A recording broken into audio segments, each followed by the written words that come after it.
Hello friends, welcome to our channel Telugu Commerce and Financial Management. So last వీడియోలో నేను types of ratios అని explain చేశాను. 4 types ఉన్నాయి అని ఎక్స్ప్లెయిన్ చేశాను. ఏమేమి 4 types? Liquidity ratio, turn over ratio, leverage ratio and profitability ratio. So ఇవాళ వీడియోలో నేను వచ్చి లిక్విడిటీ రేషియో ఎక్స్ప్లెయిన్ చేస్తున్నాను. దాంట్లో 2 టైప్స్ ఆఫ్ రేషియోస్ ఉన్నాయి, current ratio and quick ratio. So current ratio formula ఏంటి, అది ఎలా యూస్ చేయాలి అని విత్ ఎగ్జాంపుల్తో నేను ఎక్స్ప్లెయిన్ చేస్తాను. And quick ratio formula and ఎగ్జాంపుల్తో నేను ఈ వీడియోలో ఎక్స్ప్లెయిన్ చేస్తాను. సో మా ఛానల్ ఇంకా మీరు ఏమైనా సబ్స్క్రైబ్ చేసుకోకపోతే please do subscribe, like, share and comment.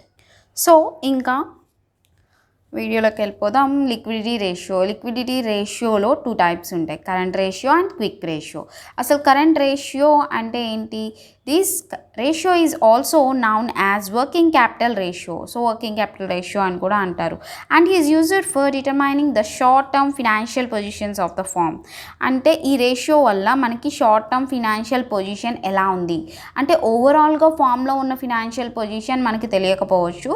Short టర్మ్గా ఈ ఫినాన్షియల్ పొజిషన్ అనేది ఈ రేషియో ద్వారా మనకి అర్థమవుతుంది, తెలుస్తుంది. సో కరెంట్ రేషియో ఒక ఫార్ములా వచ్చి current ratio is equal to current assets by current liabilities. So current assets by current liabilities. అసలు కరెంట్ ఎసెట్స్ ఏమేమి వస్తాయి ఈ రేషియోలో అండ్ కరెంట్ లయబిలిటీస్ ఏమేమి వస్తాయి? అసలు కరెంట్ ఎసెట్స్ అనేవి 8 ఉన్నాయి, కరెంట్ లయబిలిటీస్ 9 ఉన్నాయి. సో ఈ రేషియోలో వస్తాయి. సో కరెంట్ ఎసెట్స్ ఏంటి? Cash in hand, cash at bank, bills receivable, short term investments, marketable securities, debtors, stock, prepaid expenses, accrued income. So ఇవన్నీ వచ్చి కరెంట్ ఎసెట్స్ కింద వస్తాయి. అండ్ కరెంట్ లయబిలిటీస్ కూడా అంతే. కరెంట్ లయబిలిటీస్ ఏంటి? Bank over draft, bills payable, creditors, provisions for taxation, proposed dividend. So outstanding expenses, short term loans, long term loans, maturity with in a year. So అంటే long term loans దీంట్లో ఎందుకు వచ్చిందంటే ఇక్కడ చూడండి, long term loans maturing with in a year లోపు mature అయినవి కూడా short term కిందే తీసుకుంటాం మనం. So unclaimed dividends. సో ఇవన్నీ ఏంటి? ఇవే వచ్చేటప్పటికి ఎసెట్స్, ఇవి వచ్చేటప్పటికి లయబిలిటీస్. సో ఈ కరెంట్ రేషియో ఒక ఐడియల్ ఎలా ఉంటుంది? సో అంటే ఈ కరెంట్ రేషియో అనేది ఎలా మనం డినోట్ చేస్తాము అంటే 2:1 రేషియోలో ఉండాలి ఈ కరెంట్ రేషియో అనేది, అప్పుడే పర్ఫెక్ట్గా ఉన్నట్టు. సో ఈ 2:1 అయిపోయింది. సో ఫార్ములా చూసాము, కరెంట్ ఎసెట్స్ ఏమొస్తాయి, కరెంట్ లయబిలిటీస్ ఏమొస్తాయో చూసాము. సో ఈ ఫార్ములా ఎలా మనం ఎగ్జిక్యూట్ చేయాలి అనేది చూసేద్దాం ఎగ్జాంపుల్తో. సో ఎగ్జాంపుల్ అనమాట, balance sheet of Asian limited. So ఒక బ్యాలెన్స్ షీట్ అనేది తీసుకున్నాము. So liabilities, assets. So liabilities ఏమున్నాయి? Share capital, revenues, 15% debentures, trade creditors, bills payable, outstanding expenses, bank overdrafts, provision of tax. So ఈ liabilities అయిపోయినాయి. So assets ఏమి ఇచ్చారు? Trade investments. So long టర్మే trade investments, stock, debtors, marketable securities, cash, bills receivables, prepaid expenses, preliminary expenses. So ఇలా ఇచ్చారు మనకి, ఏంటంటే balance sheet ఇచ్చారు ఇలా. సో బ్యాలెన్స్ షీట్ ఇలా ఇచ్చినప్పుడు సో మనకి ఇలా బ్యాలెన్స్ షీట్ అనేది ఇచ్చేశారు. సో టోటల్ చేస్తారు, టోటల్ 2 ఈక్వల్గానే ఉంటాయి బ్యాలెన్స్ షీట్ అనేటప్పటికి. సో మనం ఇక్కడ కనుక్కోవాల్సింది ఏంటి? కరెంట్ రేషియో ఏంటి formula? Current assets by current liabilities. So current ఎసెట్స్లో ఈ ఉన్న ఎసెట్స్లోంచి ఏమేమి కరెంట్ ఎసెట్స్ కిందకి వస్తాయి? సో ఏమేమి కరెంట్ ఎసెట్స్ కింద వస్తాయి వీటిలో వచ్చేటప్పటికి ఫస్ట్ వన్ వచ్చి స్టాక్ వస్తుంది, డెబిటార్స్ వస్తుంది. ఇక్కడ ఏంటి? ట్రేడ్ ఇన్వెస్ట్మెంట్స్ అన్నారు, ఇక్కడ ఏంటి? లాంగ్ టర్మ్ అని ఇచ్చారు కింద. So trade investments long term అని ఇచ్చేటప్పటికి ట్రేడ్ లాంగ్ టర్మ్ అనేది రాదు, షార్ట్ టర్మే వస్తాయి మనకి ఇక్కడ. సో స్టాక్ వేసుకున్నాము, డెబిటార్స్ వేసుకున్నాము, marketable securities, cash, bills receivable, prepaid expenses వేసుకున్నాం. ఇక్కడ ఏంటి ప్రిలిమినరీ ఎక్స్పెన్సెస్. సో ఇవి వచ్చేటప్పటికి కరెంట్ అసెట్స్ కిందకి రావు. సో ఇవన్నీ వేసేసుకున్నాక దాని యొక్క అమౌంట్స్ అన్నీ వేసుకున్నాం. ఫస్ట్ స్టాక్ ఒక amount 1,45,000 debtors, market securities 40,000 and next cash వచ్చి 60,000, bills receivable 55,000, prepaid expenses 10,000. So ఇవన్నీ టోటల్ చేస్తే 3,10,000 వచ్చింది. అలాగే కరెంట్ లయబిలిటీస్, ఈ లయబిలిటీస్లో ఏ కరెంట్ లయబిలిటీస్ కింద వస్తాయి అంటే షేర్ క్యాపిటల్ వస్తుందా? కరెంట్ లయబిలిటీస్ రాదు, ఇది లాంగ్ టర్మ్ కింద వస్తుంది. సో రిజర్వ్స్ కూడా రాదు. సో 15% డిబెంచర్స్ కూడా రాదు. సో నెక్స్ట్ వన్ ఏంటి? ట్రేడ్ క్రెడిటర్స్, ఇది వస్తుంది. ట్రేడ్ క్రెడిటర్స్ ఎంత? 30,000.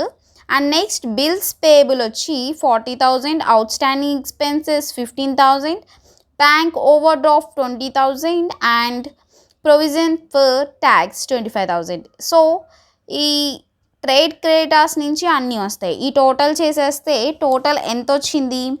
1,30,000 వచ్చింది. సో 1,30,000 అనేది కరెంట్ లయబిలిటీస్ అనమాట.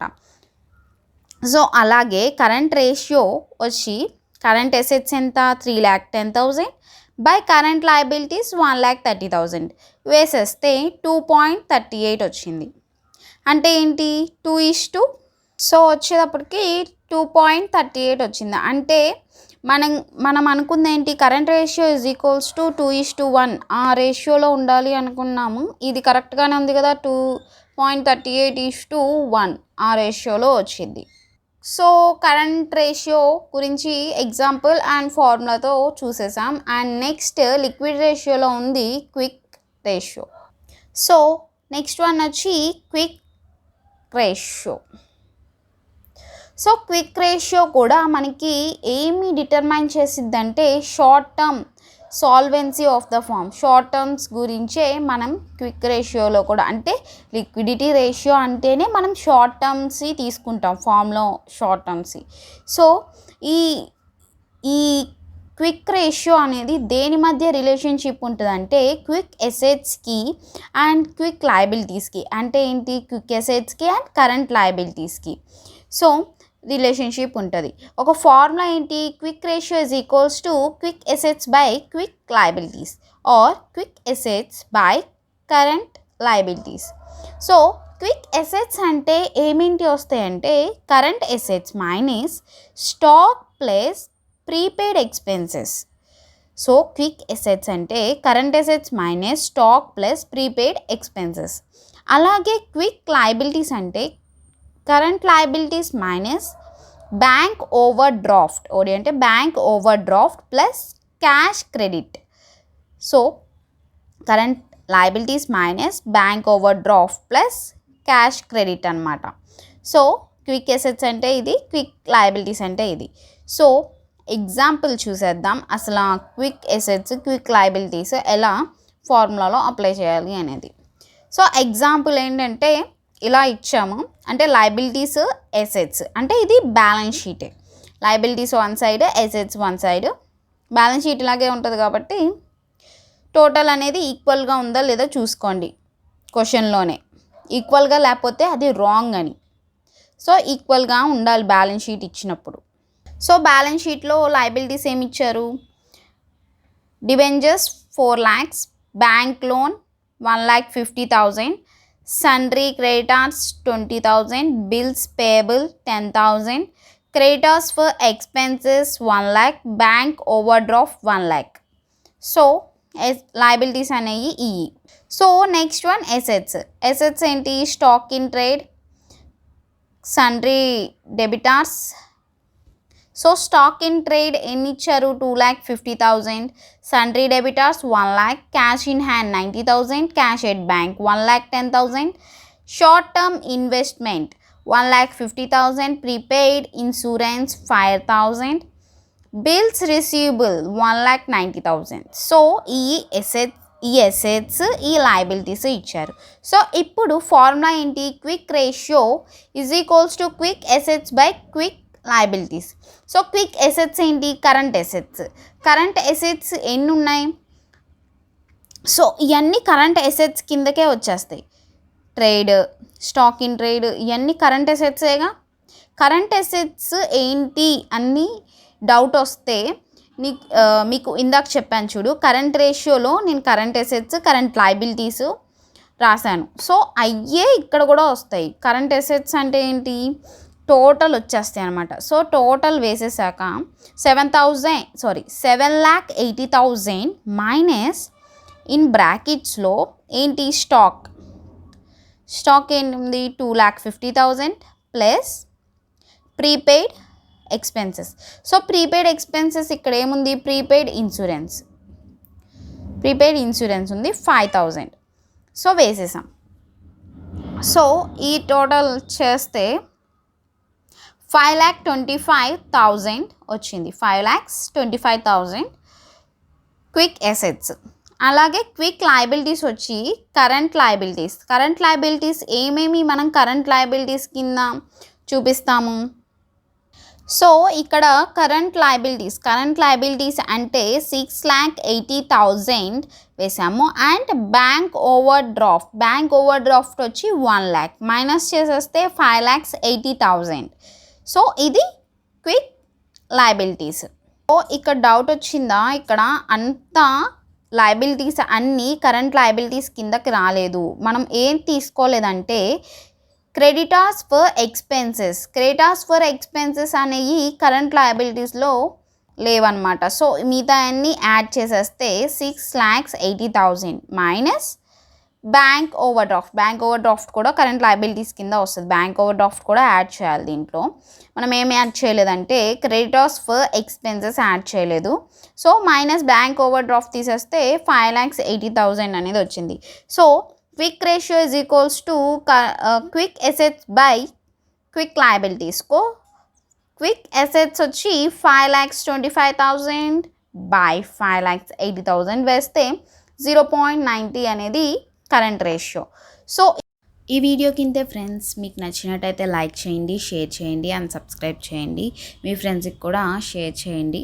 అండ్ మీకు ఏమైనా డౌట్స్ ఉంటే కింద కామెంట్ సెక్షన్లో మెన్షన్ చేయండి. నేను ఆ డౌట్స్ చూసి వీడియోస్ అనేది చేస్తాను. అండ్ రేషియోలో ఫస్ట్ పార్ట్ అనేది ఎవరైనా చూడకపోతే నేను డిస్క్రిప్షన్లో మెన్షన్ చేస్తాను. అండ్ ఇన్స్టా లింక్ కూడా డిస్క్రిప్షన్లో మెన్షన్ చేస్తాను. టెలిగ్రామ్ లింక్ కూడా డిస్క్రిప్షన్లో మెన్షన్ చేస్తాను. మీరు దేంట్లో అయినా కామెంట్ చేసి మీ యొక్క డౌట్స్ అనేవి అడగొచ్చు. మేము వీడియో పెట్టిన వెంటనే మీకు నోటిఫికేషన్ రావాలి అనుకుంటే పక్కనున్న బెల్ ఐకాన్ క్లిక్ చేస్తే మీకు మేము వీడియో పెట్టిన వెంటనే నోటిఫికేషన్ అనేది వచ్చేస్తుంది. Thank you so much friends, చాలా సపోర్ట్ చేస్తున్నందుకు. And keep smiling.